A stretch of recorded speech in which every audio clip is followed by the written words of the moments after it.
to galvojau, kad wow, aš irgi noriu daryti tokius dalykus. Aš noriu, kad dėl to, apie ką mes galvojam, ką mes kurim, kad kurtųsi aplinkui mane verslai, kad jie tobulėtų, kad žengtų į priekį. Tai va, tai buvo vienas iš tų pagrindinių aspektų ir paskui aš to ir nepaleidau. Nuolatos buvau aplinkui verslus ir mes patys turėjom su savo vyru verslų. Ir paskui po truputį jau pradėjus teikti tokią paslaugą, verslo planų rengimą, žmonės sakydavo, nu va, parengi dabar mums tą verslo planą, bet gal gali parengti paraišką. Tai čia toks, kaip natūralus poreikis, o paraiška, jinai yra kaip verslo planas arba verslo plano tam tikros dalis. Nu, bet žodžiu, tai yra labai glaudžiai susiję tarpusavyje.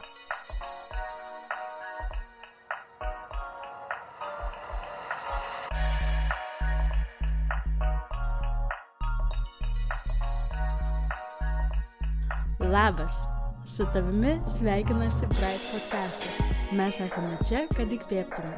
Bright turime tikslą – padėti užaugti 1000 moteriškų verslų pažabojant dirbtinį intelektą. Tai labas visoms, sveikinamės su jumis jau 15 Bright podcast'o epizode ir šiandien turim labai lauktą viešnią, Paramos verslui įkūrėją Rimą Barusaitę, su kuria šiandien pasikalbėsime apie verslo finansavimą, o konkrečiau apie užimtumo tarnybos paramą verslui steigti, kurią pasinaudojus galima gauti net iki beveik 30 000, jeigu neklystu, eurų paramą savo verslo steigimui. Ir žinau, kad ne viena Bright narė iš tikrųjų jau yra pasinaudojusi šią galimybę ir yra labai patenkintos. O Rima, mano nuomonė, yra turbūt vienas labiausiai pasikausčiusių žmonių šitoje temoje Lietuvoje ir tikrai ne vienam klientui jau padėjo pasinaudoti šitą galimybę. Tad tikim bus labai ypatingai naudingas pokalbis. Epitetų kiekis šitam sakiny pasako, koks wow pokalbis tai bus. Ir prieš neriant į pokalbį, tai jeigu klausai šito pokalbio ir jauti, kad jisai naudingas tau arba būtų naudingas kažkam tavo aplinkoje, tai būtinai pasidalink juo, paspausk širdelę arba pasubscribink mus, kad šitas podcastas galėtų augti. Na ir ačiū tau už tai, o dabar leidžiamės į pokalbį ir sakau dar kartelį labas Rima, papasakok mums visoms, kas tu esi ir leisk mūsų klausytojams su tavimi susipažinti. Sveikos merginos, labas Viktorija. Labai faina, tai klausausi ir galvoju, wow, o čia šneka apie mane. Toksai jausmelis. Taip, tai aš esu Rima ir save laikau kaip verslo planų rengėja, bet galimai jau esu ir verslo konsultantė, galėčiau šitaip save pavadinti. Ir iš tikrųjų, mes per šį kvietimą parengėm beveik 50 paraiškų užimtumo tarnybai. Tai čia yra visai nemažas skaičius kartu su komanda ir kol kas viskas eina kaip per sviestą. Turėjom tik vieną atmetimą dėl 1 cento, kur darysim didžiulį ginčą. Ir žiūrėsim, kaip čia gausis, labai įdomi istorija. Taip pat, o šiaip aš esu ir socialinių tinklų kontento kūrėja, nes kuriu kontentą tiek TikTok'e, Instagram'e, galite rasti Paramos verslui, pasižiūrėti apie ką ten, nes tai yra susijęs su paramom, yra ir visai smagaus turinio. Tai va.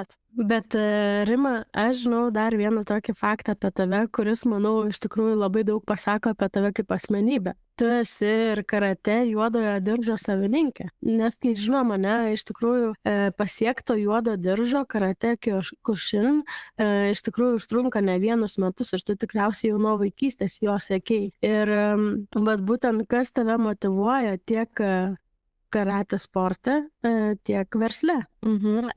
Taip, iš tikrųjų juodą diržą pasiekti yra pakankamai ilgas kelias, kaip sakoma, kai tu praeini 1000 treniruočių, tada tu tampi pradedančiuoju.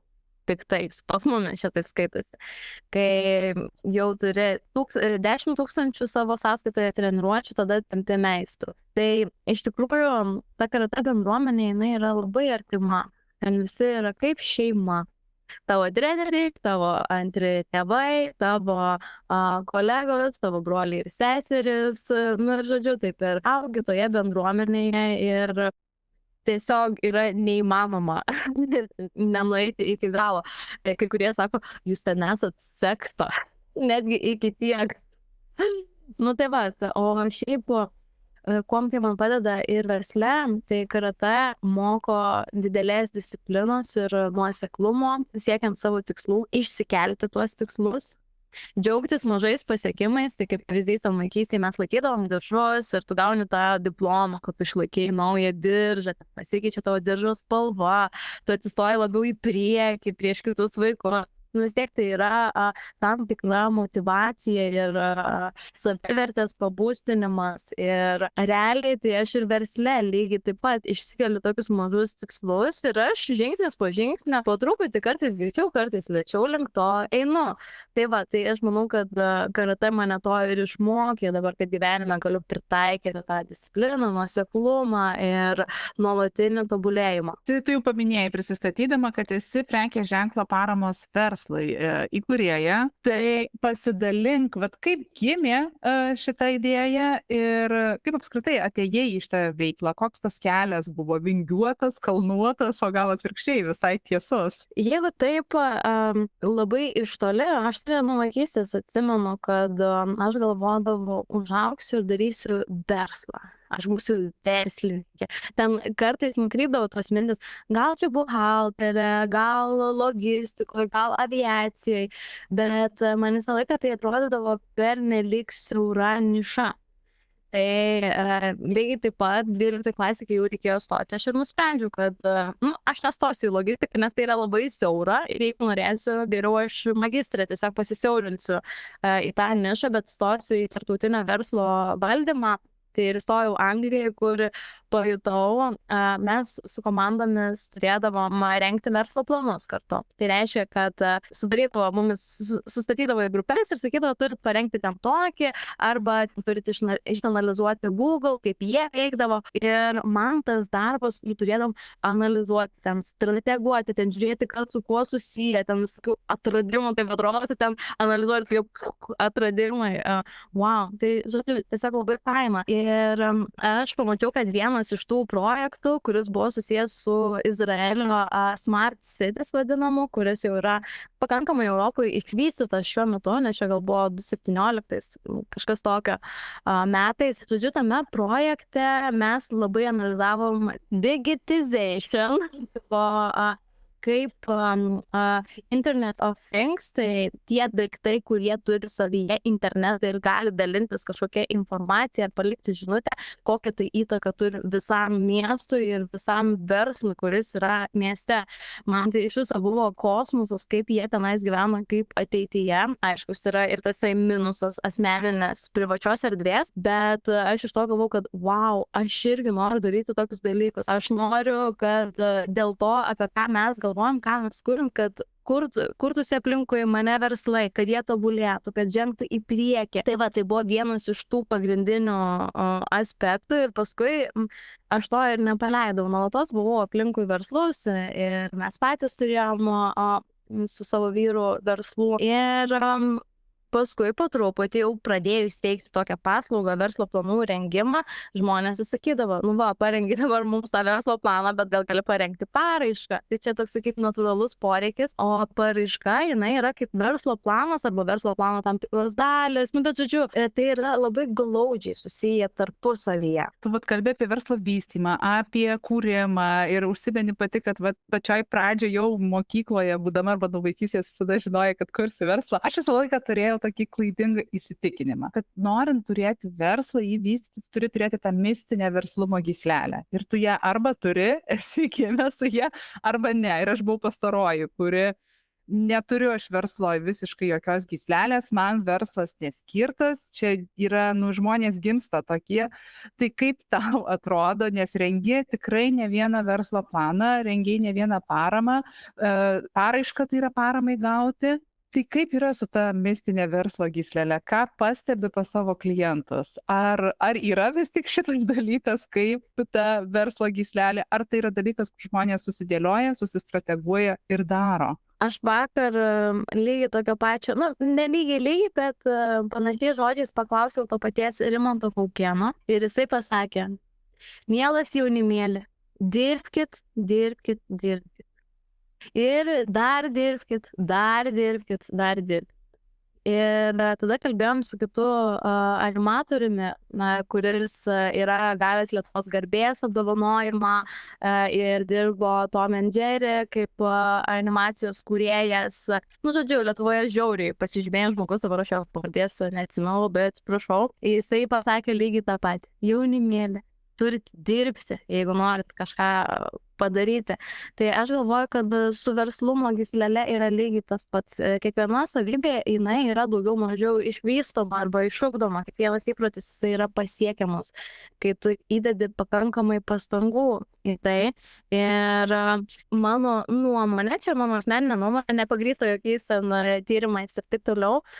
Ir ką aš matau iš savo klientų, kad realiai tie, kurie jau ateina pilnai apsisprendę, kad aš bandysiu, aš darysiu ir kurie padaro namų darbus, kurie stengiasi, įdeda savo širdies ir daro, matau, kad jiems pasiseka. O kur ateina ir va taip dar plavinėje, gal jie ir nėra iki galo ir pasiruošę, bet tokios kaip verslumo gyslelės, aš abejočiau, kad jinai egzistuoja, manau, kad tai yra savybių rinkinys, kuris yra reikalingas, kad gebėtum susitvarkyti su daug užduočių vienu metu, panešti tavo emocinį krūvį, gebėti spręsti problemas, priimti greitus arba nebūtinai greitus sprendimus, bet vis tiek priimti sprendimus ir prisimti atsakomybę už savo sprendimus. Labai gražus ir Kaukėno ir to kito Tom and Jerry animatoriaus pastebėjimai ir tavo mintis sudėliotos ir tikrai pritariu.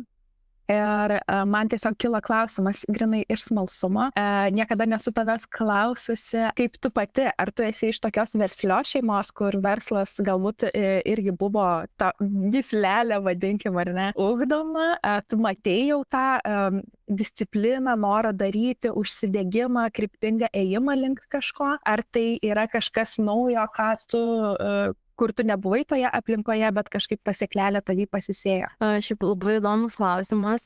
Iš tikrųjų, iš mano abiejų pusių giminės jau iš labai seniai, tai reiškia protėviai ir protėviai buvo labai verslūs žmonės, tačiau priespaudos metu, pavyzdžiui, čia irgi žiauriai įdomus momentas, ką analizuojam su mano psichoterapeute, kad mano proseneliai turėjo slėptis, dėl to, kad jie turėjo daug pinigų, jie turėjo daug žemės ir jie, žodžiu, jie gyveno gerai ir jie turėjo slėptis ir slėpti savo šitos įgūdžius.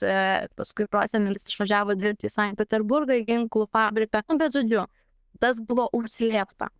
Iš mano tėčio pusės situacija irgi buvo panaši, kad iš jų viskas buvo atimta, ką jie turėjo. Ir mano senelis jis buvo kaip ir stribas tuo metu, nes tiesiog norėjo savo šeimą greičiausiai apsaugoti. Jisai turėjo ir negalią, jisai toksai buvo stribas, bet netoks piktybinis, nes turėjo negalią ir, žodžiu, ne viską gebėdavo suprasti. Tai aš iš abiejų savo pusių turėjau giminėje labai daug verslių žmonių. Mano tėtis jisai irgi yra labai verslus, o mama jinai yra visiška amatikė. O tėtis yra verslus ir jisai mano vaikystės kartodavo, pinigai turi daryti pinigus, pinigai turi dirbti tau, o tu turi taip susidėlioti laiką, kad pinigai tau dirbtų, o ne tu dirbtum dėl pinigų. Ir aš tą girdėdavau jau nuo 5 metų ir ten darydavausi tipo meniu knygutes tėvams, kur atnešdavau, išlosiu jūsų mėgamai 2 litai. Žodžiu, jau kažką galvodavau ir ten paauglystėje eidavau į visokius tinklinius marketingus, žodžiu, aš labai anksti pradėjau daryti tokius dalykus, ten viskas ką po truputį, tai va, bet šiaip sakau įdomus tas faktas, kad iš prosenelių buvo užslėpta ir pas mane atsikartoja dar tas, kad aš kaip ir jaučiuosi nesaugiai, jeigu darysiu per daug arba pasieksiu per daug. Tai mes ant to dabar dirbam su psichoterapeute, kur atrodo, tipo, proseneliai čia kaip tai gali būti susiję, bet mes tą pasikartojame matome. Bet kaip įdomu, Rima, žinai, aš galvoju, tu iš tikrųjų per savo veiklą pradėjai vystyti gana neseniai. Ir per tokį trumpą laiką jau subūrei komandą, pasidalink, kaip vyksta paramos verslui augimas ir kas šiandien sudaro tavo komandą. Tai šiuo metu pas mumis komandoje yra 7 žmonės. Tai esu aš, yra mūsų komunikacijos atstovė Ingrida, yra filmuotoja, fotografuotoja, kuri užsiima irgi tam tikrą vizualą ir paraiškų rengėjos ir vienas paraiškų rengėjas. Gal ir 8. Aš taip kartais skaitau, kad mes turim didesnę komandą. O jeigu apie išorinę, tai yra teisininkė, kuri padeda ir konsultuoja ir daug kitų žmonių, kurie prisideda prie mūsų augimo. Tai iš tikrųjų tai gavosi labai organiškai iš to tiesiog, kad aš nebeturėjau laiko. Grinai, man jau pradėdavo spausti, kad yra tos užduotis ir aš tiesiog fiziškai nespėju to padaryti, tai automatiškai pradedi ieškoti žmonių ir tas pirmasis žingsnis deleguoti darbus buvo labai sunkus. Man tiesiog taip reikėjo perlaužti save, nes irgi kažkoks buvo kaip ir nepasitikėjimas, kad padarys laiku ar dar kažkaip, bet kažkaip po truputį jau tuos darbus pavyksta deleguoti. Kaip įdomu, Rima, tu pasakoji, ne, kad tu turi tarsi tokią baimę augimui, bet pasižiūrėjus į faktus, ar ne, pasižiūrėjus, kaip greitai užaugo tavo verslas, aš nežinau, kiek dabar laiko vystat paramos verslui, kiek laiko? Jeigu konkrečiai paramos verslui, tai beveik metus. Anksčiau nebuvo jokio prekinio ženklo. Viskas tiesiog buvo tokiam kaip pogrindyje. Tai geras, skaityk, per metus laiko tu užaugai iki 8 žmonių komandas. Ir man tai yra iš tikrųjų nuostabu stebėti, kaip toks jaunas žmogus tiesiog akimirksniu užaugo. Bet kaip aš suprantu, tai čia nebuvo pirmasis tavo verslas, ar ne? Ar tu esi bandžius dar kažką prieš tai daryti? Taip, mes turėjom verslą prieš tai, mes jį buvom nusipirkę, tai reiškia, neįkūrėm patys tą vieną verslą ir tai tenais buvo daugiau reikalų, ten darydavom patys ir ten buvo susijęs verslas su vaikiškų prekių gamyba. Tai reiškia, kad būdavo ir medžiagos, medžiagų apskaita, skaičiavimai, lekalai, visas ilgas procesas, kuris ir buhalteriškai yra pakankamai sudėtingas ir ta tikslinė auditorija jinai nėra tokia plati. Tai buvo tikrai daug iššūkių, bet iš to pasisėmėm labai daug patirties. Tai realiai tasai verslas toksai buvo nulinis, kad mes darom, bet to pelno ten tikrai žiauriai nepūdavo. Tai bet jo, gavom labai daug patirties, tada mano vyras atskirai darėsi savo, tenais irgi pardavė. O aš taip pradėjau šitą amatą pradžiai jį gilinti ir po truputį. Iš tikrųjų, kai išgirstu garsiai, kad tai greitai užauga, tai taip ir atrodo, kad o Jėzus, tikrai, kad greitai. Aš dar noriu paklausti, besiklausant tavęs, grįžtant irgi prie paramos verslui, prie tavo amato gilinimo, tai aš žinau, kad tu tikrai turi verslo planą ir labai kryptingai turi susidėliojusi žingsnius, kada kas bus, kam paskirstyti kokias investicijas, kada, kur fokusas ir taip toliau. Ir man labai įdomu yra, ar tas verslo planas, viskas ir vyko pagal verslo planą, ar šiek tiek tas augimas įvyko greičiau nei tikėtasi, gal gali šiek tiek papasakoti, kaip skiriasi tavo verslo planas ir kur esi šiandien. Ar yra kažkoks atotrūkis? 100% yra atotrūkis. Bet čia yra standartas. Realiai iš tų, kam aš rengiau verslo planą ir jie jau pradėjo daryti, tai irgi vakar su viena kalbėjau, nes sakau, norėčiau pareklamuoti, kaip tau sekas podcast ir pristatyti, kaip mums sekėsi, koks to rezultatas buvo. Ir jis sako, bet viskas 100% pasikeitė. Sakau, tai viskas, tai yra normalu. Taip vyksta, nes tu turi pristaikyti prie rinkos. Tai pagal mano verslo planą, ką aš planavau, turėjau dirbti su kur kas didesniais projektais ir tenais kurti komandą. Bet yra niša užimtumo tarnybos projektuose, tai mes ją pagavom ir ant to įsivažiavom. Kaip sakant, o kiti projektai, jie labiau yra stabilizuoti tam sezoniškumui. Tai šiaip įvyko tikrai greičiau tas augimas ir tasai fokusas jisai pasikeitė, bet Aš manau, čia yra mano nuomonė, kad smulkus ir labai smulkus verslas mūsų dienomis, jeigu turi galimybę greitai prisitaikyti ir priimti sprendimus ir pakeisti pagal rinką, tai yra labai didelis išskirtinumas. Tai fokusas ir buvo vienas iš išskirtinumų, ko aš norėjau. Tai kad mes gebėtumėm greitai priimti sprendimus ir prisitaikyti prie rinkos. Tai aš manau, kad šitoje vietoje išliko, bet viskas pasikeitė kardinaliai. Labai fainai išgirsti ir man atrodo, kad va čia yra tas dalykas, kur atrodo kartais nori kurti verslą.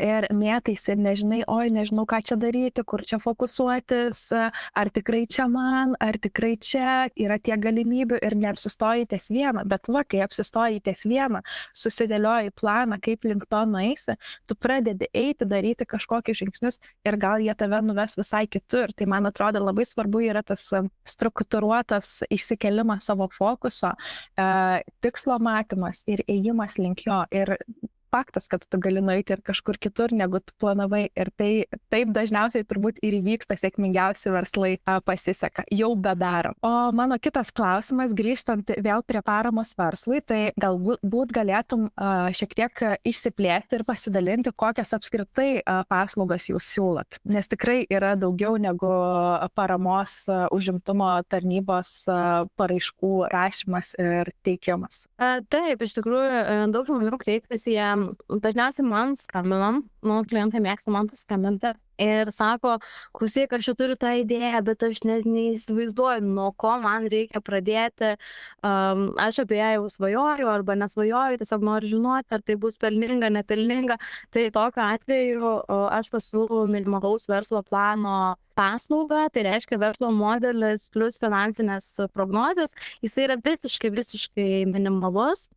Ir su pastebėjimais, su analize, be rinkos jokios analizės, tiesiog pačios idėjos uždėjimas ant popieriaus lapo, nes jisai irgi labai daug ką duoda, kaip aš įsivaizduoju ir paskui pamatau tai skaičiais ir parašytą ant lapo, iš to galiu žiūrėti, kaip aš čia darysiu.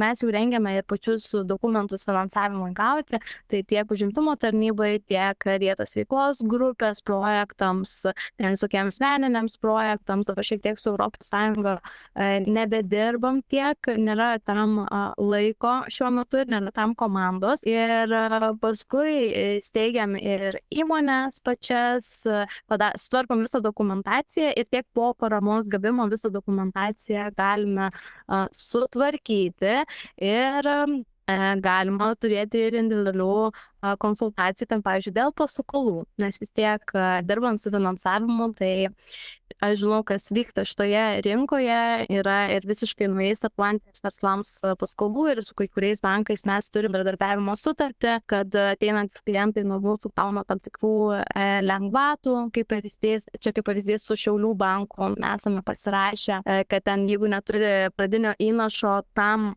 gavus paramą, nes praktiškai visur yra tam tikras intensyvumas, 20 procentų, 15 procentų. Tai Šiaulių bankas padeda mūsų klientams, jeigu paraiška eina. Tai čia irgi toksai dalykėlis. Šiuo metu tiek yra paslaugų, bet visai netrukus, gal podcastas bus išėjęs dar ne, bet šį pavasarį mes pradėsim teikti dar papildomų paslaugų, tokių kaip produktų su fotografavimas 3 platformoje, tai reiškia, kur padedamas yra produktas ir jį kartu sufotografuoja, padaro 3D vaizdą, mini video ir lygiai tuo pačiu metu, kai vyksta fotografavimas, jau viskas pereina į kompiuterį, būna padaromas retušas ir dedam į svetainę, ar ten darom kažkokį turinį, kuris yra reikalingas tam produktui. Tai čia realiai vieno produkto fotografavimas užtrunka iki 3-5 minučių, vietoj to, kad žmogus lauktų 2 savaitės. Ir greičiausiai, kadangi atidarinėsim studiją,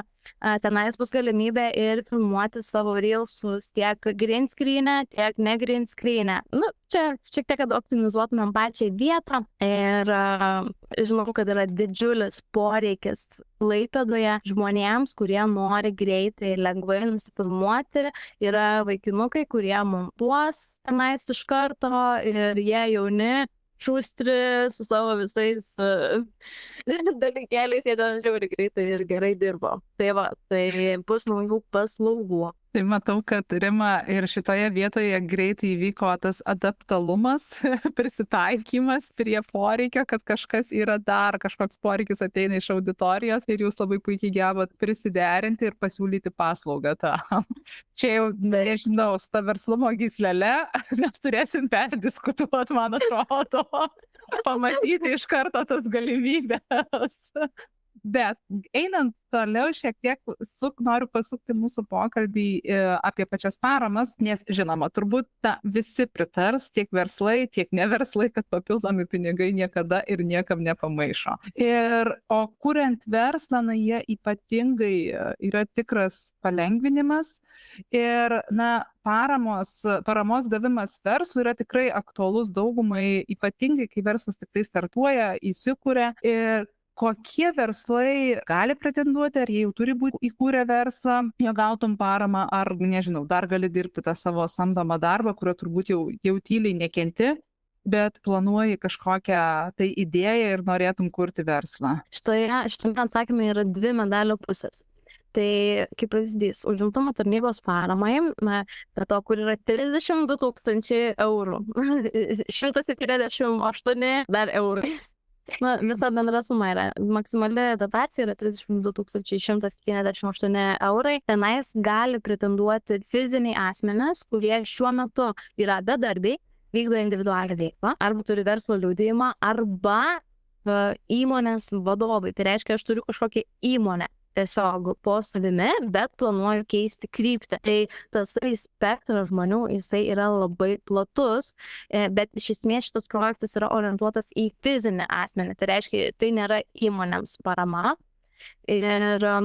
O tasai antroji dalis paramų, tai jau yra įmonėms, kurios yra steigtos ir jau vykdo veiklą netrumpiau, jeigu kalbant apie kai kuriuos BVG vietos veiklos grupės projektus, tai tenais yra kai kur nuo 6 mėnesių, bet daugelis projektų yra bent, kad būtų 1 metus vykdanti veiklą, būtų įmonė bent minimaliai pelninga, tai reiškia nebūtų nuotolinga, prasiskolinusi ir taip toliau. Tai va, tai tokie yra tie pirminiai kriterijai. O Rima, sakyk, kiek dažnai galima per metus pretenduoti į tokią paramą gauti? Jeigu kalbant apie užimtumo tarnybos paramą verslo kūrimui, tai šiuo metu pagal jų strateginį planą turėtų būti 2 kvietimai. Istoriškai ir būdavo 2 kvietimai. Galimai šiais metais bus 3. Tai čia yra galimai, reiškia, sklando pletkų lygyje, visiškai nepatvirtinta informacija. Tai vienas yra numatomas gegužės mėnesį, kitas yra numatomas spalio mėnesį. Kaip jau bus realybėje, mūsų realiam gyvenime ir praktikoje, mes sužinosime. Reikia žinoti, kad su šitom biudžetiniam įstaigom, kaip taisyklė, jeigu sako, kad bus gegužės mėnesį, tai reiškia gali būti ir balandį, ir birželį, ir gruodį. Tai kas yra parašyta strategiškai, tai nebūtinai bus tiesa. Tai mes esam nuolatos ant žemo starto, tai jeigu kažką domina, kaip pavyzdys, tai laikas yra kreiptis bet kada. Nėra taip, kad ten, dabar lauksiu gegužės mėnesį ir tada paskambinsiu. Ne, reikia realiai iš karto sužinoti, ar aš galiu eiti, ar aš turiu šansų, koks yra mano šansas, kokios yra mano rizikos, ką aš ten įsigysiu ir ar tikrai man yra verta. Tai reiškia, kad jeigu aš pasimsiu tą paramą, ar paskui nebus taip, kad aš ten būsiu nuostolinga, kaip pavyzdys. Tai va, bet su užimtumo tarnyba būna 2 kartus, šiais metais gal bus 3 ir greičiausiai kitais metais šitas projektas pasibaigs. Tai realiai reikia kuo greičiau nueiti. Čia yra laikinas. Aš norėčiau dar paklausti, ar yra, pavyzdžiui, kažkokios veiklos, kurios negali pretenduoti šiai paramai gauti? Taip, pretenduoti negali žmonės, kurie vykdo sezoninės veiklas arba laikinas veiklas. Tai čia kaip pavyzdys, jeigu aš noriu auginti braškes, aš negaliu eiti, nes ant braškės galėsiu auginti tik vasarą ir tai yra sezoninis darbas. Kelininkai negali eiti, ūkininkai negali eiti. Viskas, kas yra susijęs su sezoniškumu.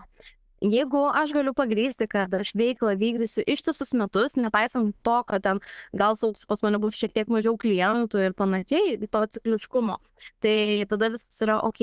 Labai įdomu iš tikrųjų, kad pasakei, kad baigėsi užimtumo tarnybos šitas projektas ir kad paskutiniai finansavimai, kuriais galima pasinaudoti, tai labai įdomu kodėl baigėsi, ar yra galbūt žinių, kas tai pakeis, kas nauja atsiras, apie ką galbūt jūs jau galvojat kaip verslas, į kokią kryptį toliau krypti. Kalbant apie šitą projektą iš užimtumo tarnybos, tai vienareikšmiškai yra atsakingas Seimas ir būkim biedni, bet teisingi, kokį mes Seimą išsirinkom.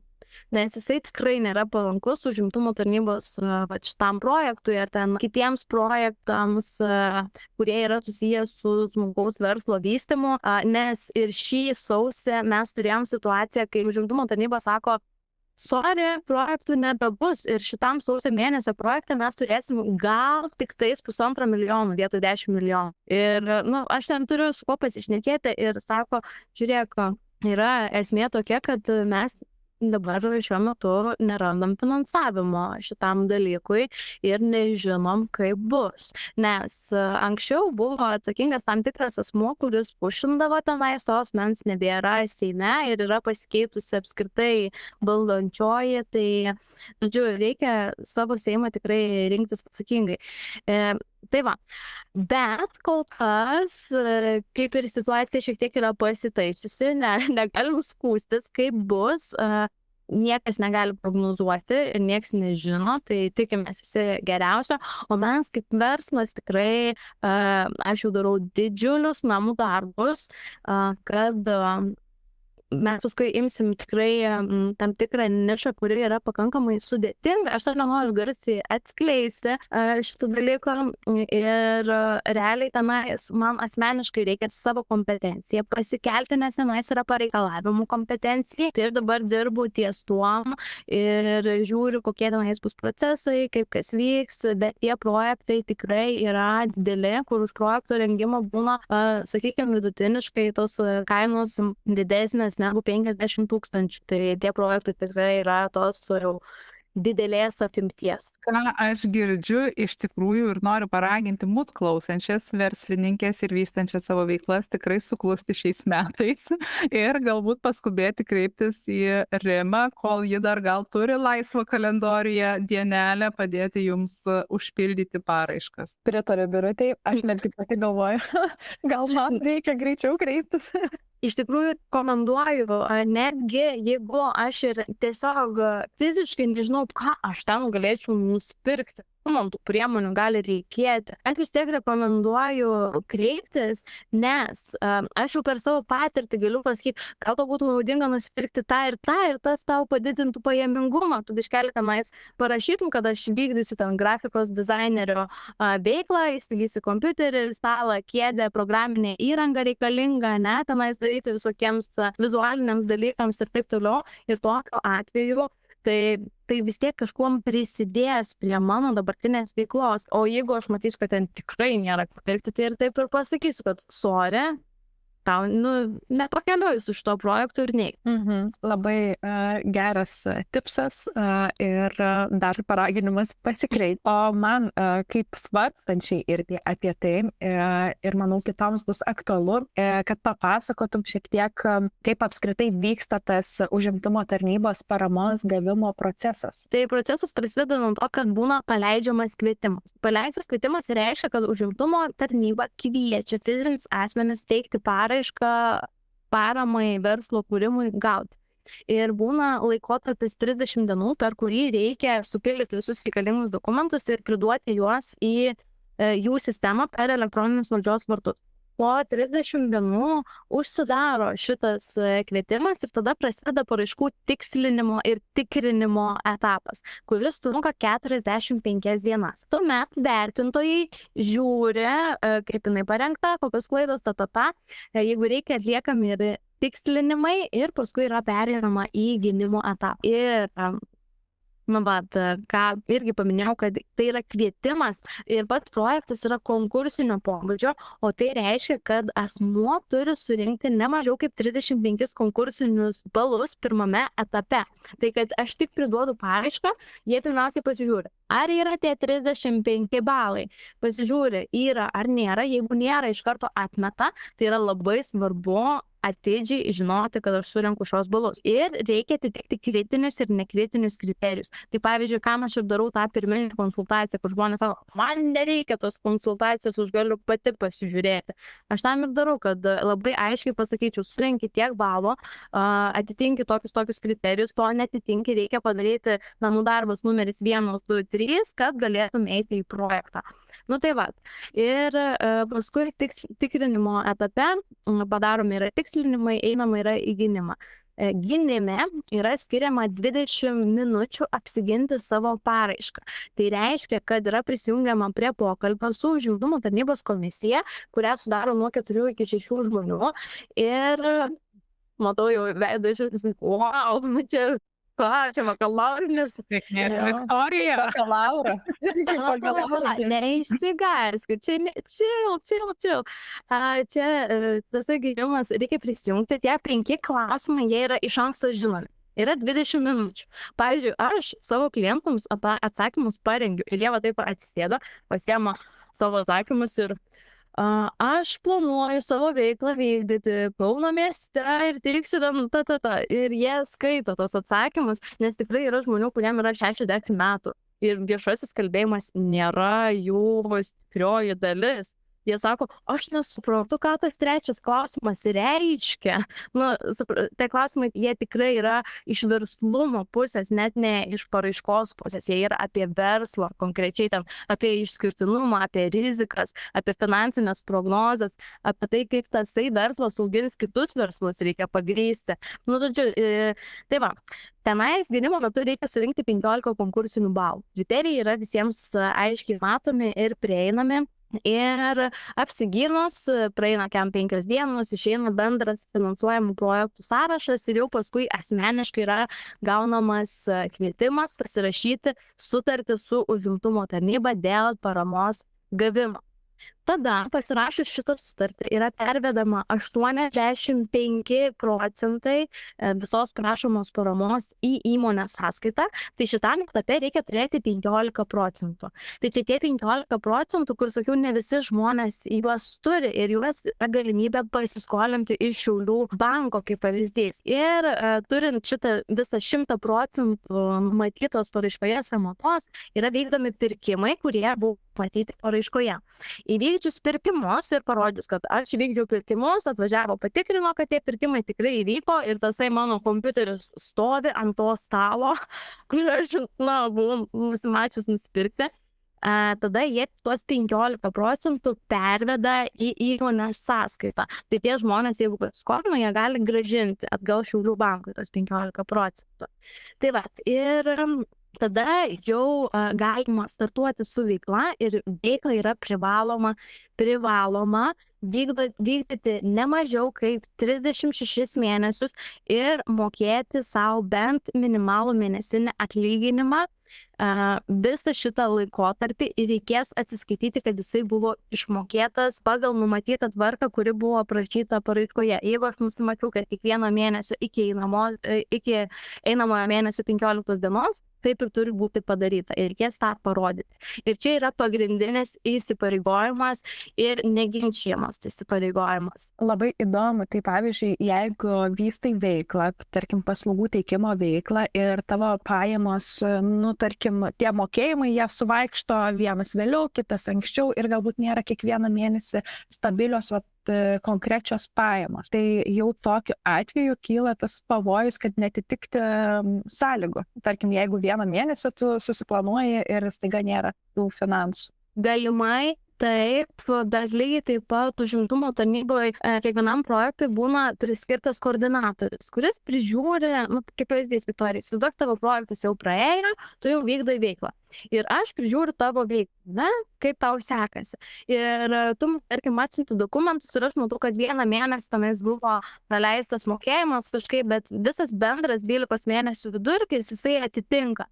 Tai greičiausiai yra tas žmogiškumo faktorius, nes kai kurių dalykų mes net negalim nuprognozuoti, jie priklauso nuo rinkos, ne nuo manęs asmeniškai. Aš gal ten dieną naktį dirbau ir tiesiog rinka neatsakė į mano šauksmą.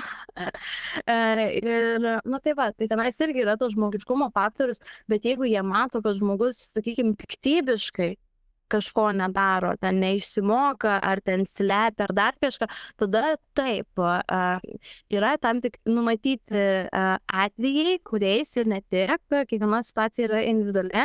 Jeigu aš nesilaikau įsipareigojimo, tai per pirmus metus man gali tekti grąžinti 100% prašytos paramos, antrus metus 80%, trečius metus 30%. Atsiprašau, 50%, nusišnekėjau. Trečius metus 50% prašytos ir gautos paramos. Bet jau šita situacija, kur būtų šitas grąžinimas paramos, tai ten jau vyksta teisiniai procesai ir jie turi įrodyti, kad dėl žmogaus ar neveiksnumo, dėl ko taip atsitiko. Nes jeigu ten dėl rinkos, tai gal yra dar ir manoma ir kad bus nereikės grąžinti. Tai man peršasi tokia išvada, kad kalbant apie paramas, vis tik reikia pripažinti, kad tie pinigai nekrenta tiesiai iš dangaus, vis tiek ateina tam tikri įsipareigojimai, kuriuos turi irgi susiplanuoti ir atsižvelgti į juos, besikreipdamas paramos. Bet aš norėčiau dar šiek tiek sugrįžti prie proceso ir aš turiu prisipažinti, kad savo, tikrai artimoje aplinkoje ir draugų rate labai dažnai, turiu tą nemažą kiekį žmonių, kurie skeptiškai vertina verslo konsultantus. Ir galbūt tai ateina iš praeities kažkokių patirčių ir panašiai, kada tas buvo verslo konsultantų didelis bumas. Bet kai ieškai pagalbos finansavimui ir irgi čia vėl susiduriama su tuo klaidingu įsitikinimu ir tu šiek tiek užkabinai šitą mintį, kad ko aš čia kreipsiuosi į kažką, aš viską pati pasidarysiu ar viską pats pasidarysiu. Aš šiagi žinau, man tik paskaityti reikia, paskambinsiu aš į tą užimtumo tarnybą ir paklausiu, ko ten reikia. Tai pasidalink ir išsklaidyk šitą mitą. Kaip konkrečiai tu su savo komanda būtent padeda žmonėms. Tu jau šiek tiek užsimeni, bet aš norėčiau, kad dar prasiplėstum. Aš galiu pasakyti, kad aš esu praktiškai savo klientams tokia kaip teisinė atstovė užimtumo tarnybos klausimais. Nes užimtumo tarnybos žmonės, kurie vertina, jie gal irgi ne iki galo viską žino. Žiūrint į šitą paramą ir į pačią paraišką, reikia išmanyti ne vieną įstatymą. Tai yra teisinis dokumentas, o mes gyvename teisinėje valstybėje, kuri yra demokratinė ir yra biurokratinė mūsų valstybė. Tai va, tai tenais kiekvienas tasai sakinys, kad čia turite parašyti technologinį darbo proceso aprašymą. Tai gerai, man ir aišku, aš prašysiu technologiškai, ką aš darysiu savo darbe.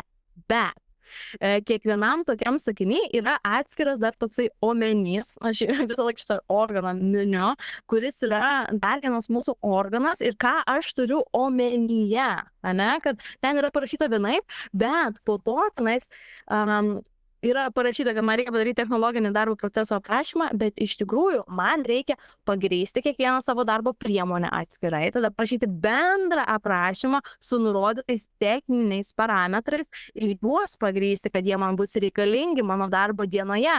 Ir, žodžiu, tenais yra tas ant to ir tasai aprašymas, jisai turi būti suderintas su LPK, su LRK, su viešaisiais pirkimais ir taip toliau. Tai tenais tie žodeliai, jie yra labai labai svarbus, kiekvienas iš jų pagrindime. Tai va, tai iš pirmo žvilgsnio gali pasirodyti, tai kas šitie yra padaryti, bet kai pradedi gilintis apie pačius pagrindimus ir aš savo klientams net patiems neleidžiu priduoti paraiškos. Mes tarėmės būdus, pavyzdžiui, ar per nuotolinį skambutį, kad aš einu per jų elektroninius valdžios vartus, gal to nereikėtų minėti, bet su jų priežiūra ir tiesiogiai aš pati spaudau, nes tenais paspaudus ne tą mygtuką, viskas, tau gali atmesti paraišką, nes duomenys yra neteisingi. Tai va, tai čia yra tikrai labai atsakingas, kruopštumo, atidumo reikalaujantis darbas ir atsidavimo ir supratimo. Ir aš netgi turiu vieną vertintoją užimtumo tarnyboje, su kuria mes su ją esam pažįstamas, jinai atpažįsta mano braižą ir mes su ją esam tokiam ištisiniam argumentų konflikte. Bet mūsų tasai konfliktas, jisai toksai visiškai dalykiškas, kad pagal šito įstatymo, šito straipsnio, šitą dalį, čia turi būti šitaip ir šitaip. O aš sakau, ne, aš nesutinku. Pagal šito įstatymo, šitą dalį, čia turi būti taip ir taip. Tai kaip ir su to 1 centu. Jie sako, nu, mes su to pačia turėjom šitą konfliktą dėl to 1 cento, kad dėl 1 cento atmetė pačią paraišką. Nors akivaizdu, kad tai buvo skaičiavimo paklaida. Tai reiškia, kad su apvalinant jisai susiapvalino ir tai nėra reali kažkokia techninė klaida būtent. Ir jinai sako, turi būti absoliutus tikslumas ir negali nei 1 centu nei viršyti, nei būti žemesnis. Bet pagal viešųjų pirkimų įstatymą tenais yra parašyta, kad biudžetinė įstaiga negali reikalauti absoliutaus tikslumo, čia yra vienas dalykas. Ir taip pat yra parašyta, kad ir ne tik biudžetinė įstaiga, bet remiant kažkokią priemonę, ką jie taiko dėl klaidos, tai turi būti proporcinga klaidai. Tai pavyzdžiui, jeigu aš atmetu paraišką, tai turi būti padaryta dėl labai pagristos priežasties. O 1 centas ar yra tokia pagrista priežastis, kaip pavyzdys? Nu tai va, ir yra labai daug niuansų. Nu, kaip pavyzdys, kitas pavyzdys, turiu dabar klientą, kuris lietuviškai šneka sunkiai. Ir dėl to jisai su savo sūnum, nes jo sūnus laisvai šneka lietuviškai, kreipėsi ir sako, mano tėčiui reikia pagalbos, jisai dirba samdomam darbę, bet yra puikus medienos apdirbėjas ir jisai nori staklių, turi savo klientūrą ir taip toliau. Ir nori išeiti iš to darbo ir tiesiog dirbti savo. Ir problema, jisai nekalba lietuviškai normaliai, tai kaip bus per gynimą, ne? Nes jam reikės 20 minučių kalbėti lietuviškai ir ten šnekėti tokiais žodžiais kaip inovatyviai, skaitmenizacija ten ir panašiai, ir čia žmogui tikrai yra sudėtinga. Nu ir ką, mes kreipiamės į užimtumo tarnybą, būtent dėl gynimo klausimų ir užimtumo tarnyba sako griežtai negali būti jokių vertėjų, jisai privalo būti vienas ir taip toliau. Ir šitoje vietoje jie greičiausiai būtų pasidavę. O aš sakau, žiūrėkit, visų pirma, tai jeigu jūs teigiate, jisai privalo būti vienas, tai yra konstitucijos pažeidimas, tai yra diskriminacija dėl kalbos, ko jūs negalite daryti. Ir galiausiai viskas gavosi taip, kad mes jam ir pateikėm ir užimtumo tarnyba pati jam suras vertėją ir jį pasamdys už savo biudžeto pinigus ir dar jau jisai, kai gaus gynimo kvietimą, mes išsikovosim, kad jo laikas bus ne 20 minučių, o jisai bus ilgesnis, nes yra nelogiška, jeigu aš kalbu su vertėju kartu, tai aš kalbu ir vertėjas kalba. Tai kaip dabar mums per 20 minučių padaryti viską? Nu tai va, tai ir praktiškai kiekvienam žingsnėje būna tokių ginčytinų dalykų, kur vertintojas, jisai turėdamas savo žmogiškumo faktorių, gali priimti vieną arba kitą sprendimą ir kai tu neturi savo atstovo, tu esi apribotas supratime to sprendimo ir tu priėmė jį kaip už gryną pinigą. Nes ne vieną kartą man atsiuntė atmetimą, atsiuntė savo dokumentus, kiti žmonės, ne iš mūsų klientų ir aš žiūriu atmetė, bet iš tikrųjų tenais neteisingai paskaičiavo balus tiesiog ir tas žmogus būtų praėjęs realiai. Ir tiesiog dėl žmogiškojo faktoriaus, kad vertintojai tiesiog nepamatė jo amžius ar nepatikrino, ar dar kažkaip, bet tai jie irgi yra žmonės. Tai va. Aš tik klausau tavęs ir aš negaliu atsižavėti, turiu net pasakyti, kaip tu apie savo klientus kalbėjai.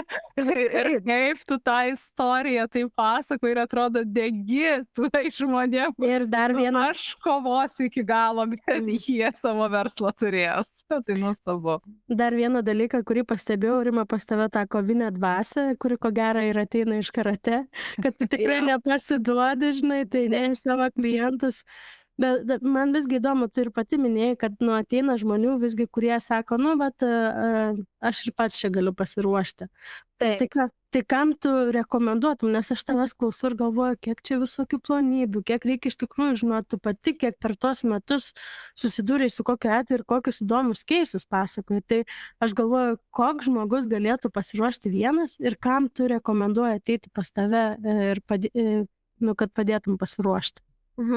Jeigu žmogus yra dirbęs su biudžetiniam įstaigom, ten netgi sąlyginai nesvarbu, kokiam projektui ten, pavyzdžiui, pridavinėsiu pastatą kažkokį ten, ar ten sklypą, ar, nu, žodžiu, bet susidūrę su ta dokumentacija ir su kai kuria biurokratinė tokia absurdu šituo, vat, kas kai kuriuose vietose vyksta, ir jeigu jisai mato, kad tai pakelia šitą visą absurdą, kurį reikia padaryti, nu, aš sakau taip absurdą, labai hiperbolizuodama situaciją, tai nėra absurdas, tai yra reikalinga, bet kai kur vat, yra tiek daug tų detalių, ir jeigu žmogus mato, kad jisai paneša šitą krūvį, tada taip.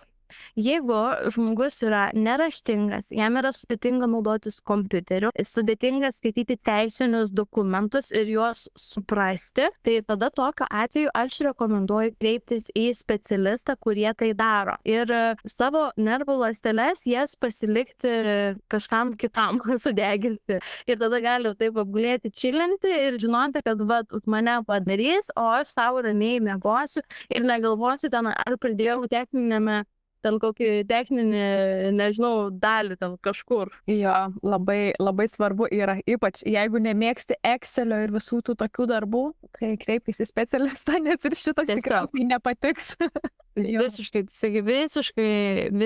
jeigu tik tai aš jaučiu, kad man nepatinka dokumentai. Dar kitas kriterijus vertinimo yra bakalauras. Jeigu bakalauro pavyko pasiruošti nuosekliai, laiku, atlikti visus tyrimus, tenais surinkti statistikas, apklausas, ir tai buvo 100% ir viskas buvo ok, tada maybe, bandykit, ok, bet jeigu tai buvo paskutinė minutė, beleką, tai tada geriau kreiptis, tiesiog. Dabar, jeigu pakalbant šiek tiek apie statistiką, tai labai įdomu yra, kiek apskritai teikiančių šitas užimtumo tarnybai paraiškas finansavimui gauti, ar ne, kiek statistiškai paraiškų būna patvirtinamos, o kiek atmetamos. Tai praeitą kvietimą buvo pateikta iš viso apie 1300 paraiškų, iš kurių praėjo 399 paraiškos. Tai čia gaunasi praktiškai trečdalis su biškiu tų praėjusių. Tai sąlyginai, bet čia yra visiškas mano spėjimas, nes tokios statistikos nėra. Aš manau, kad praeina tie, kas ruošiasi su specialistais, ir tie, kurie su dokumentais, arba tie, kurie ruošia savarankiškai, bet jie yra susipažinę su dokumentais ir turi reikalingas savybės pasirengti dokumentui. Ir visai pataškai, dėl to, kad iš tiek daug teikiančių, dažniausios priežastys, dėl ko atmeta pačią paraišką, tai viena iš tų priežasčių būna netinkamai parinkti kodai, kuriuos irgi reikia suprasti. Tai ten, čia kalbam apie ekonominės veiklos rūšies klasifikatorių ir Lietuvos profesinį klasifikatoriaus kodą. Kita būna netinkamai surinkti komerciniai pasiūlymai, čia yra labai dažna irgi priežastis, dėl ko atmeta, neteisingai paskaičiuota sąmata arba kažkurios dalys neteisingai aprašytos tiesiog dėl pačių aprašymų ir nepagrindimų. Tai yra pagrindinės priežastis, dėl ko ir dar aiškus ir dėl pačių balų arba kritinio kriterijaus neatitikimo, nes būna atsiunčia ir jie sako, tipo, kas man atsiunčia, sako, jie net nežiūrėjo mano paraiškos. Sakau, taip, nes jūs neatitikot tuo metu situacijos, ką reikėjo atitikti einant į tą projektą.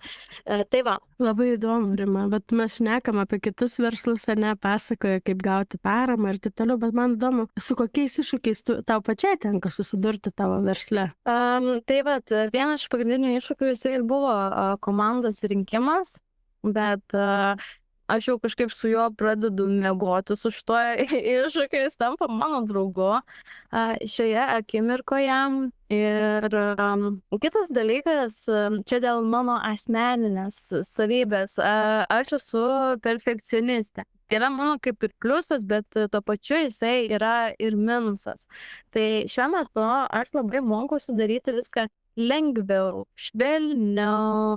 Ten pavyzdžiui, jeigu man kyla nerimas, tai atlikti užduotis su tuo nerimu, su kuriuo aš dabar esu. Tai jį jausti ir tuo pačiu atlikti užduotį.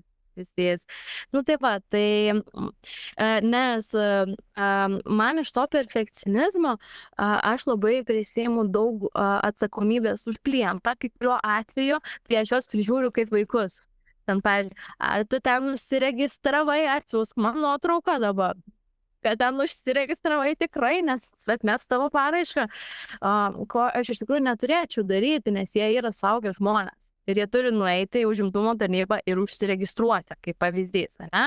Ir aš neturėčiau prižiūrėti kaip auklė, ar tą padarė ar nepadarė. Nu tai va, tai manau, tai irgi yra mano iššūkis, kuris ir valgo laiką, bet ir mano tokia vidinė savijauta.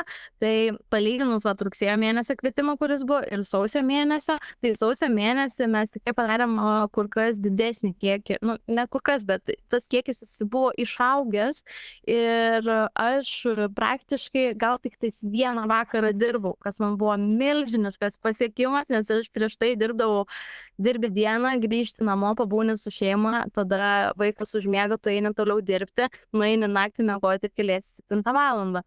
Ir tas toksai buvo ratas, o jau šį kvietimą pavyko susiplanuoti savo laiką, taip darbus deleguoti, taip lengviau viską žiūrėti ir paruošti kitokias instrukcijas.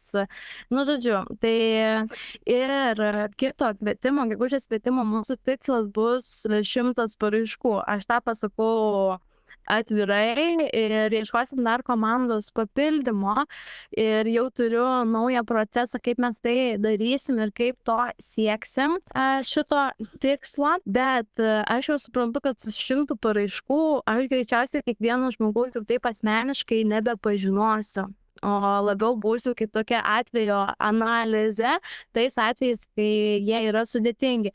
Nes jau su kuo dirbam, su paraiškų rengėjomis ir rengėjų, tai jie jau pagal mano struktūrą atlieka darbą tiesiog nepriekaištingai.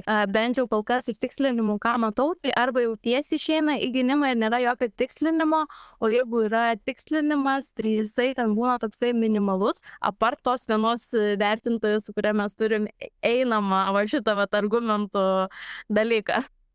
Aš kaip matau, Rima, tokia pastaba, žinai, kad tu kiekvieną iššūkį atrodo transformuoji kažkokį teigiamą dalyką ir man atrodo, kad tai yra tavo stiprybė. Bet gali būti bet šitas gal irgi ateina iš karate. Tai Lukas, mano treneris, jisai treniruočių metu labai mokėdavo pastebėti kiekvieno iš mūsų tokią asmeninį gebėjimą ir jį ugdyti. Ten, pavyzdžiui, ir visą laiką mes, kai padarydavom gerai, jau kai tikrai gerai padarai, gaudom, kad ten šaunuolė, gerai, taip ir toliau, varyk. Ta prasme, labai daug palaikymo. Ir aš manau, kad augimas tokioje aplinkoje, jisai mane ir išugdė taip, kad aš pastebiu, kad ir savo tas asmeninės savybės, kurias aš galiu realizuoti, ir aš girdėdama tą, kad aš šaunuolė, aš savo irgi galiu pasakyti, kad šaunuolė, bet čia padarėjai, kas irgi yra labai svarbu. Jo, labai faina tavęs klausytis. Ir man dar kilo 2 klausimai apie tą patį užimtumo tarnybos finansavimą. Tai labai įdomu, pirmiausia, gal tu pati esi kreipusis dėl paramos verslui tiek užimtumo tarnyboje ar kažkur kitur? Pasidalink, jeigu taip. Taip, tai aš pati gavau, tiksliau, jau šiuo metu, kai bus išėjęs podcastas, jau parama bus įmonės sąskaitoje ir greičiausiai jau bus įvykdyti pirkimai. Tai taip, viskas labai sklandžiai praėjo ir čia, bet pirmasis yra žingsnis. Bet tuo pačiu aš jau ir prieš tai esu gavusi paramą, ne būtent taip dotacijos principų, kad aš ir gavau pinigus, į savo banko sąskaitą. Bet aš esu Spiečiaus narė, kuri yra inovacijų agentūros dalis ir realiai tai yra savotiška finansavimo irgi mechanizmas, kur tu kai stoji kaip jaunas verslas ir tau duoda ir ofisą, ir mokymus, ir dalyvavau verslo skrydžio programoje, kuri yra finansuojama valstybės, labai rekomenduoju, ir dalyvavau ir akceleratoriuje, kur būna priskirtas asmeninis mentorius tau, su kuriuo tu dirbi apie pusmetį ir turi skirtingų ir visokius mokymus, apie mokymus net nežinau, kad ten jų begalės būna, bet turi asmeninės konsultacijas su, pavyzdžiui, reklamos specialistais, stipriais Lietuvoje, kurių tu greičiausiai pats neįpirktum. Bet kadangi už tave perka, aš jau taip sakau, perka už tave tau inovacijų agentūrą, tai būna parenkami patys stipriausi, geriausi ir ten ta valanda, realiai čia kaip metai, ką tu darytum savarankiškai. Aš va tokią vertę matau. Tai jauniems verslams rekomenduoju, ypač kurie nėra Vilniuje. Viskas aplinkui Vilnių yra spiečiai, į kuriuos yra galima stoti ir gauti tenais savo asmeninių konsultacijų ir kitų nemokamų, sąlyginai nemokamų, nes aš už tai nemokėjau ir kiti nemoka iš savo asmeninių lėšų. Tai būna finansuojama de minimis programos tokios, žodžiu, tam valstybės. Ir tiesiog ta proga irgi jinai galimai kada nors pasibaigs. Dėl to, kol yra, reikia ją naudotis. Labai pritariu, atsiprašau. Aš tik noriu pasakyti, kad kas man gaila, nes spiečiai, aš irgi matau juose beprotiškai daug vertės, bet man labai gaila, kad jie vis tik, kaip bebūtų, irgi yra didesniuose miestuose, kaip Klaipėda, Šiauliai, galbūt Alytus, Marijampolė, bet tuose mažesniuose, kaip, nežinau, dabar šauna pirmiausiai mano miestas Lazdijai, bet yra Varėna kokia nors ir panašiai. Aš suprantu, kad poreikis gal ir mažesnis, bet vis tiek kažkoks filialas mano svajonė būtų, kad atsidarytų ir būtų, nes tų verslių žmonių yra ir ten. Ir vėlgi, kai tu esi jaunas verslas, tau ieškoti tos spiečiaus už ten 50 ir 100 kilometrų jau yra iššūkis. Jau yra. Tiesiog refleksija į tai. Pasiūlymas yra daryti ir online spiečiaus kažkokį filialą, nes yra tiek daug lietuviškų verslų, kurie net neturi galimybės iš viso atvykti į kažkokią vietą, bet jie yra dalis mūsų ekonomikos, kuri yra labai svarbi. Aš dar pajokausiu pusiau ne, kad Birutė, kai grįši į Lietuvą gyventi kažkada ir būsi Lazdijų merė, galėsi inicijuoti šitą pakeitimą. For sure. Čia tas centrinės valdžios irgi didelė įtaka. O man dar kitas klausimas buvo kilęs ir išplaukė dar labiau sustiprėjo tau, bet atsakant į šitą klausimą. Tai jeigu turi, tarkim, ir individualią veiklą, ir mažąją bendriją, ir galbūt turi keletą mažųjų bendrijų verslų, ar ne, tai kokios tada yra sąlygos, ar keičiasi, pavyzdžiui, kažkas tokiam žmogui, ar tu gali tik vieną kartą pretenduoti į užimtumo tarnybos paramą ir tik vienam verslui, ar gali tai daryti visiems savo verslams? Puikus klausimas. Vienas žmogus per 3 finansinius metus gali gauti tik tais vieną paramą. Ir kitas labai svarbus aspektas, kad paraiškai praėjus ir tam etape, kur aš gaunu laišką, jog sveiki, kviečiame jumis pasirašyti sutartį dėl finansavimo suteikimo, ne? Gavus šitą laišką reikia nutraukti visas vykdomas veiklas tuo metu, išeiti iš samdomo darbo. Jeigu aš turiu įmonių, jas perleisti, perrašyti, likviduoti ar kažkaip jų atsikratyti ir tada steigti naują juridinį asmenį, ant kurio bus vykdoma veikla.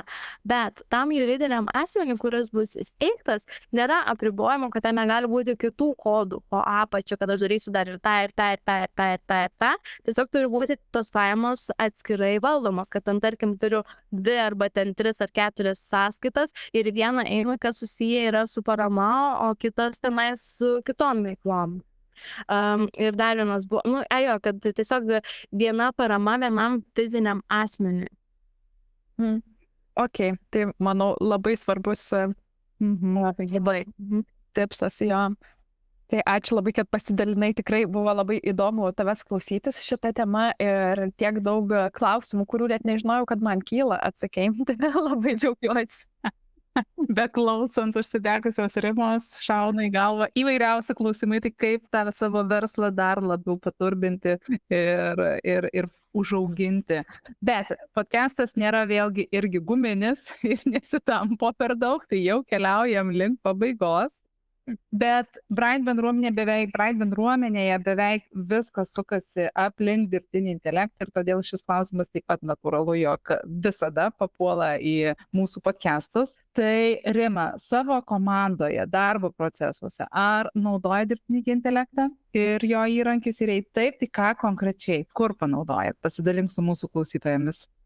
Taip, dirbtinis intelektas yra mano geriausias asistentas ever. Na, čia hiperbolizuoju, bet jisai yra mano neatsiejamas draugas ir gyvenimo palydovas. Net aš turiu atskirą langelį, kur darau tipo vardų suderinamumus. Šiauriai juokingai, bet ten jau jisai yra apmokytas ir jeigu rašau 2 vardus, jau rašo tenais, kokie iššūkiai ir taip toliau. Nu, žodžiu, aš turiu savo atskirus langelius, kuriuose kreipiuosi dėl tam tikrų klausimų ir padeda tiek ir pačią paraišką parengti, tiek patikrinti sąmatą, kaip pavyzdys, ten jam įmetu visą informaciją ir sakau, ar tu matai klaidų kažkokių, skaičiavimo klaidų, jisai yra apmokytas. Excel'yje mes taip pat naudojame dirbtinį intelektą, taip pat mano visa komanda be jokių išskirtinumų naudojasi ir moka netgi ir komandos nariai, kuriems yra plus 60 plus. Bet tu gal kalbi, Rima, ne apie ChatGPT asistentą. Esi mokiusi ir turi savo, fantastika, ir visą savo komandą esi įtraukusi ir apmokiusi naudotis jais. Taip. Super. Bet kaip žinia, tų dirbtinio intelektų įrankių iš tikrųjų atsiranda 1000 per mėnesį. Tai vat man įdomu, ar tu naudoji dar kažką be ChatGPT, be kokio AI įrankio, ar Rima neišsiverstų visiškai? Taip, tai ChatGPT. Aš ten bandžiau meluoju, per captions. Aš irgi naudoju dirbtinį intelektą, taigi, nes, pavyzdžiui, kur dedu titrus, tai jisai man tenais biškelį sutvarko ir tą garsą, nu, žodžiu, naudoju ir per captions dar dirbtinį intelektą, bet iš esmės šitie 2 yra pagrindiniai ChatGPT ir captions programėlė, kuri deda titrus, titruoja, o kiti kol kas mano lūkesčių nepatenkino šiuo metu, bent jau aš juos matau labiau kaip laiko gaišimą negu kaip, bet aišku, aš nedarau vizualizacijų, tai mano realiai yra dokumentai pagrindinė dalis, tai irgi reikia tą vertinti, kad gal kitų aš nepažįstu, jie yra man svetimi ir nebūtinai reikalingi, tai dėl to ChatGPT ir captions mano 2 draugai, o ChatGPT iš viso kiekvieną mielą dieną. Jo, pasikalbi su savo geriausiu draugu. Taip, netgi turiu jo kaip savo patarėjo. Aš jo paklausiu, jis man buvo ten prirašo visokių dalykų. Nu, žodžiu, bet tik iš to paskui kyla kažkokiu, gal kartais aš jam išlieju ten, ką galvoju. Nu, žodžiu, toksai tapo. Ir mes spiečiui irgi juokaujam, mūsų spiečiaus motinėlė Indrė buvo kažkada pasakius, Rima, ar tu su juo maloniai bendrauji, nes kai jie užvaldys pasaulį, jisai atsimins, kaip tu su juo kalbėjai. Geras, toks juokais. Jo, mes tikrai gyvenam tokiam juokingam pasauliu, kur yra žmonės, kurie jau mezga ryšį su dirbtiniu intelektu, su ChatGPT tiksliau, o yra daug žmonių, kurie dar nieko nežino apie tą ChatGPT ir niekad nebandė net naudotas. Tai tikrai gyvenam tokiam labai įdomiam pasauliu, sandūrų, technologinės revoliucijos. Taip, o einant jau visai į pabaigą, turim tau paskutinį klausimą, Rima. Ir visą laiką mes pačiai pabaigoje mėgstam paklausti savo pašnekovių, palinkėjimo paprašyti. Tai tiesiog mąstant apie moteris, kurios galbūt pradėjo savo verslus ir galbūt stringa, arba jaučiasi demotyvuotos, nemotyvuotos, arba tos, kurios dar tik tikisi pradėti. Vat tu, man iš šio pokalbio atrodo, kad tu toks esi įkvėpimas, labai toks energingas, energijos užtaisas, kur, kaip Giedrė labai gerai pastebėjo, visur matai pozityvą. Tai ko tu šiandien palinkėtum visoms verslioms moteriams, kurios galbūt pradeda arba jau vysto savo veiklą? Aš palinkėčiau patikėti savimi ir savo sakyti, tu gali, kaip karys, tu gali, tau pavyks, tikėk savimi. Ir pirmiausiai kiekvienoje situacijoje, kuri yra iššūkis, reikia laimėti pačią didžiausią kovą, kuri yra prieš save. Ką kiti pagalvos. Ten niekas apie jumis negalvoja, tik jūs patys galvojate apie save. Ir susidraugauti su savo tais demonais, kad drovumu, ten nepasitikėjimu, kritiku, kuris sėdi ir sako, tu ten per mažai įdėjai darbo, tasai postas, gal jis dar netinkamas yra. Susikabint rankutėmis ir kartu eiti į priekį. Tiesiog su tokiu lengvumu daugiau daryti, mažiau galvoti. Nes iš tikrųjų netgi čia buvau neseniai TikTok'e, kuriame aš šiaip darau turinį, bet aš jo praktiškai nežiūriu. Ten tik kartais užeinu pasižiūrėti. Mačiau tokį video, neprisimenu, kas tenais šnekėjo, bet esmė, ta mintis buvo tokia, moteris sako, žinot, kodėl tiems labai intelektualiems ir emociškai pažengusiems žmonėms yra taip sunku kurti verslą palyginus su vidutiniokais? Nes vidutiniokai, jie negalvoja, jie tiesiog daro, o tie galvoja, filosofuoja, kaip ten kas ir panašiai, bet tiesiog nepadaro. Tai daryt ir tikėti savim. Vau, labai gražus palinkėjimas. Man labai primena Rose Namajunas, kuri sako, I'm the best. Jo, tai tu gali, I'm the best ir važiuojam visos į priekį. Tai labai ačiū tau, Rima, už tokį informatyvų, bet kartu ir įkvepiantį, ir linksmą, ir energiją pakraunantį pokalbį. Buvo nepaprastai įdomu tavęs klausytis istorijų, kaip tu rūtini už kiekvieną savo klientą. Tikrai išgirsti, kokia tu esi vis dėlto ekspertė šitoje temoje ir kaip jinai tave veža. Ir netgi to verslumo sėklytės, ar ne, iš tavęs pasidaiginti pas save. Mes visos galim, kad nėra, kad viena gimė versli, kita negimė versli, kad visoms yra lygios galimybės ir mes galim viską padaryti, ko tik tais norim, reikia tik tai šiek tiek disciplinos, šiek tiek I'm the best ir šiek tiek tu gali. Tai va. Ir gal šiek tiek Rimos ir jos komandos pagalbos finansavimui gauti. Tai ačiū labai tau, Rima. O pabaigai mes visą laiką pasidalinam, kas bus svečiuose pas mus kitą kartą mūsų jau 16 podcast'e ir labai džiaugiamės galėdamos anonsuoti, kad šį kartą pasidalinsime ne kieno kito, o mūsų mylimos, nuostabios Braito užkulsių, to-do listų valdytojos, planuotojos, nuostabiausios ir struktūrų meistras Birutės Karakaitės istoriją ir kaip jinai vysto savo asmeninę veiklą, kaip vysto Braitą ir kaip apskritai jinai yra čia, kur yra šiandien. Tai bus irgi labai įkvepiantis, labai fainas pokalbis, o šiandien atsisveikinam su jumis. Iki kito karto. Iki. Ačiū, Rima. Amazing. You're the best. You're the best. Čia šiandien mano mantra bus visą tokia. You're the best.